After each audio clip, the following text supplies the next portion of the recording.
وہ صفائی ستھرائی کرنا، وہ گھر کو سنوارنا، وہ ایک الگ بات ہے۔ صرف اس بات پر اللہ کا شکر بندہ ادا نہیں کر سکتا کہ اللہ نے اس کو پاک باز خاتون سے سرفراز کیا ہے۔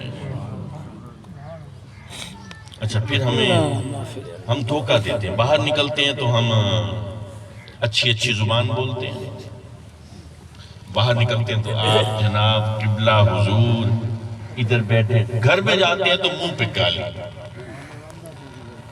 گھر کے اندر پتہ چلتا ہے کہ ہاں یہ بندے کی اوقات کیا ہے۔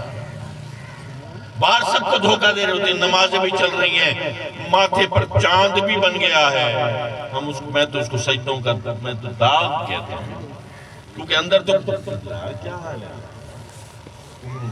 اللہ آپ کو سلامت۔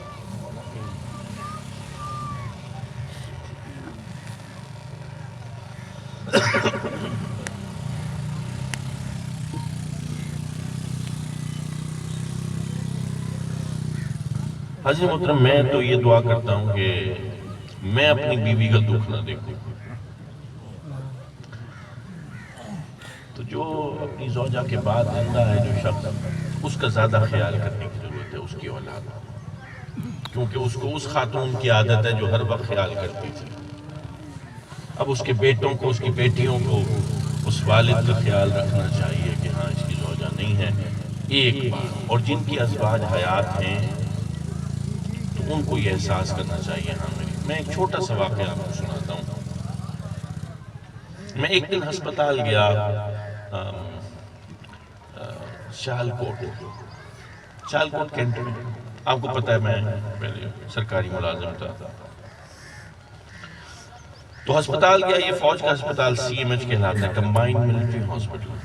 تو وہاں پہ ایک کلیگ تھے، کرنل صاحب تھے، میرے سے سینئر تھے، ریٹائر ہو چکے تھے۔ تو میں نے ان کو دیکھا، پہچان لیا، سلام دعا ہوئی، سر خیریت سے آپ ٹھیک ہیں؟ خیریت تو ہے نا؟ کہ نہیں، ہاں میں تو ٹھیک ہوں، لیکن میری بیوی یہاں پر داخل ہے۔ صبح کا وقت تھا، ہاتھ میں تھرموس تھا اور دوسرے ہاتھ میں یہ پاپے یا رسک جس کو بولتے ہیں۔ میں نے کہا اچھا سر کون سا کمرہ ہے، کیا یہ میں ناشتہ لے کے آیا۔ بہل دیکھ لیا، میں نے کمرہ پتہ کر لیا، میں نے کہا کہ چلو کسی دن جو ہے نا وہ عیادت کے لیے جاؤں گا۔ میں گیا وہاں پہ تو ڈاکٹر وہاں پہ باہر نکل رہے تھے، میں نے کہا جی یہ کرن صاحب کی مسز ہیں، وائف ہیں، ان کا یہاں۔ میں نے کہا کیا ہوا ہے ان کو؟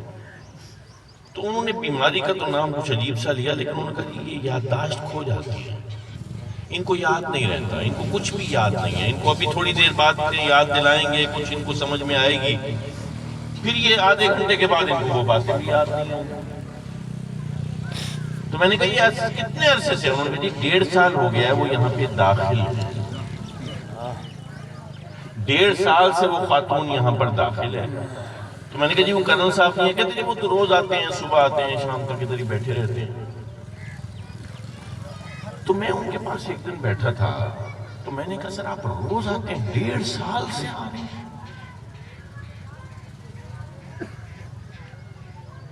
بڑی حیران کن بات تھی میرے لیے کہ ایک خاتون، میں اندر گیا ہوں تو وہ پوچھتی ہیں تم کون ہو اپنے شوہر کو، یہ کون ہے؟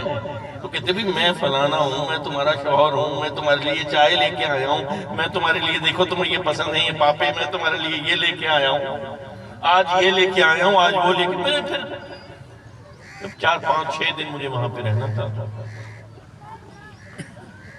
حضرت محترم میں بڑا حیران ہوں، میں نے ایک دن کرن صاحب سے پوچھا، میں نے کہا سر آپ روز صبح آتے ہیں، روز ناشتہ لے کے آتے ہیں، کبھی یہ کبھی وہ کبھی کیا اپنی زوجہ کی پسند کا، اور پھر بیٹھے رہتے ہیں اور پھر جاتے ہیں، پھر آتے ہیں، ان کے کپڑے یہ وہ سارا دھونا دھلانا۔ کہ لیں ہاں تو ساری زندگی اس نے میرے لیے یہ خدمت کی ہے، ساری زندگی، وہ 40 سال میری زندگی کے میری بیوی میرے لیے یہ خدمت کرتی رہی ہے، مجھے تو فقط 1.5 سال ہوا ہے، ابھی تو رہتے ہیں 38.5 سال رہتے ہیں۔ جب 38.5 سال میں یہ خدمت کروں گا پھر کہیں جا کے برابری ہوگی، پھر میں آگے نکلوں گا۔ میں نے کہا سر لیکن اس کو تو پتہ بھی نہیں ہے، وہ خاتون تو یاد ہی نہیں رکھتی، وہ تو آپ روز جب جاتے ہیں تو پوچھتی ہے تم کون ہو، تم کیسے آ گئے ہو؟ میرے کمرے میں، وہ تو آپ کو پہچانتی تک نہیں۔ تو اس بندے نے بڑی خوبصورت بات کی، اس نے مجھے کہا کہ وہ نہیں پہچانتی نا، میں تو پہچانتا ہوں۔ سبحان اللہ۔ وہ پہچانتی ہے نہیں پہچانتی تو کیا ہے، میں تو پہچانتا ہوں کہ یہ وہ زوجہ ہے میری جس نے 40 سال میری خدمت کی ہے۔ سبحان اللہ۔ حضرت محترم، ہمیں تھوڑا سا اپنی ازواج کے حوالے سے اپنے رویے کو بدلنا ہوگا، اور نوجوان لوگ جو ہیں جن کی ابھی شادی ہوئی ہے یا ابھی ہونی ہے، ان کے لیے ایک آخری بات، ایک ہدایت والی بات یہ ہے کہ اگر آپ کسی خاتون کو لے کے آتے ہیں اور اس کو نوکر بنا کے رکھتے ہیں جو ہر کسی کے کام یہ جوتے اٹھا دو، میرے چھوٹے بھائی کے جوتے پالش کرے گی میری زوجہ، وہ محبت سے خود کر لے، اس کام سنبھال ایک الگ بات ہے، لیکن کوئی آ کے کہے، میری چھوٹی بہن کہے میری بیوی سے کہ بھابی میں نے اسکول جانا تھا، ابھی تک آپ نے میرے کپڑے نہیں استری کیے، تو اگر آپ نوکر بنا کے لے آئے ہو نا، تو یہ یاد رکھنا وہ آپ کے بچوں کی ماں بنے گی تو آپ کے بچے ایک نوکرانی کی گود میں پلیں گے، ان کی سوچ بھی غلامانہ ہوگی۔ آپ اپنی نسل کو غلام نسل سے تعبیر کریں، لیکن یہی خاتون اگر آپ نے اس کو عزت دی، اس کو شرف دیا، اس کو تعظیم دی، اس کو توقیر دی، تو یہی یہاں پر ملکہ بن کے رہے گی، اور اس کی گود میں جو اولاد پلے گی وہ شہزادے اور شہزادیوں کی طرح پلے گی، چاہے آپ کا